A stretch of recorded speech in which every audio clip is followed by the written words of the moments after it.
Kitty, kitty.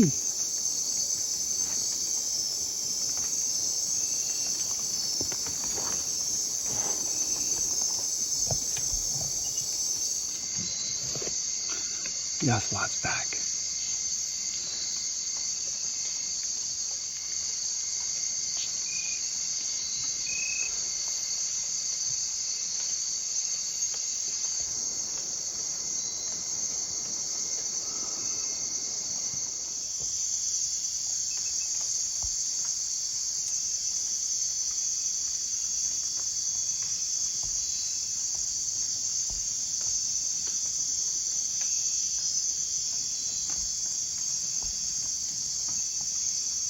Meow, meow.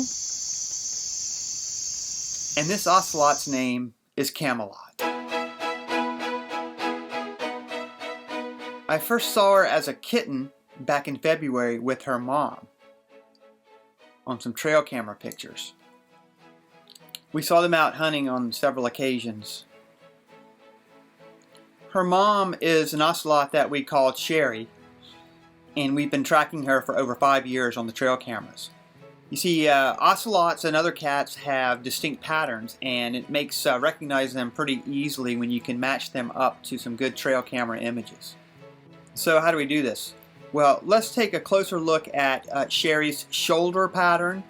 It's quite complex, but the complexity gives it its distinct pattern. Here she is over the years, and the middle picture, of course, is the recent picture. You can see it fits right over the other pictures. The name Sherry is short for Chiringa, and Chiringas are notorious for popping up all over trail cameras. Even though Camelot is small, she still has a very recognizable pattern. Take a look at her marks. The cheek, the upper ribs, and the lower ribs. Okay. Now let's take a look at the much older and larger Camelot, and you can see the patterns will match up. First the cheek, the upper ribs, and the lower ribs. And when you compare them side by side, this is what you get.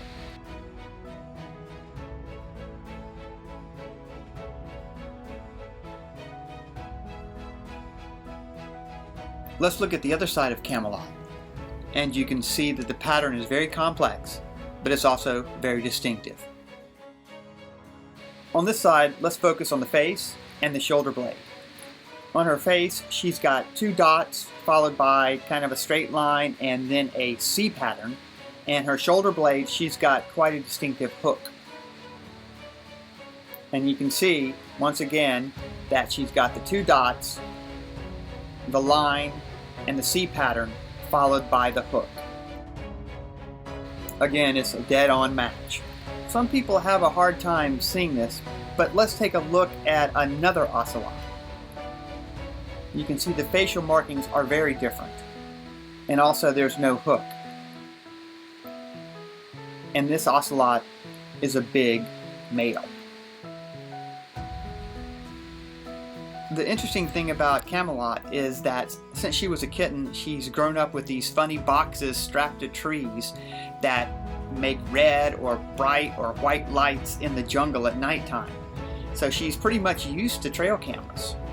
Here she is actually standing in front of a single white flash trail camera where she was for over 70 seconds as it took 4 pictures of her before she moved on. And the last picture just got the very tip of her tail. We saw her on cameras in April, and then again in June, and in late June with Sherry, her mom. This was the last time we saw the 2 of them together. Here she is slinking through the jungle. Check out this crazy, mysterious eye up on that tree. She doesn't see it. Here she is giving the camera a sniff, clearly recognizing probably that I was in the area.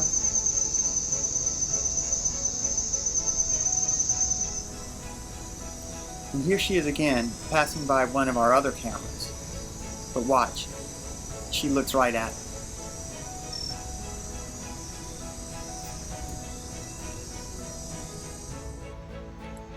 You know, I actually saw her 4 times this night. I could only get my iPhone out and film her 3 of the 4 times. I think she was generally curious about me because she seemed to be following me as I went through the forest. At one point I even turned off my flashlight to see if she would come up to me. But my curiosity had me turn it back on and saw that she was just right down the path.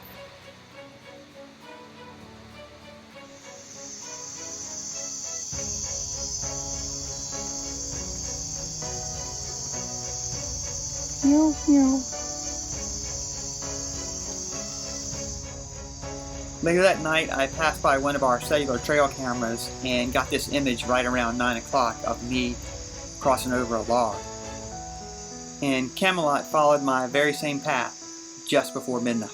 And just so you know, she got the name Camelot because she's on camera a lot. So I'm heading back to Costa Rica in the next couple of days, and I'll be able to give you an update on Sherry, Camelot, and all the other animals pretty soon. Thanks for watching.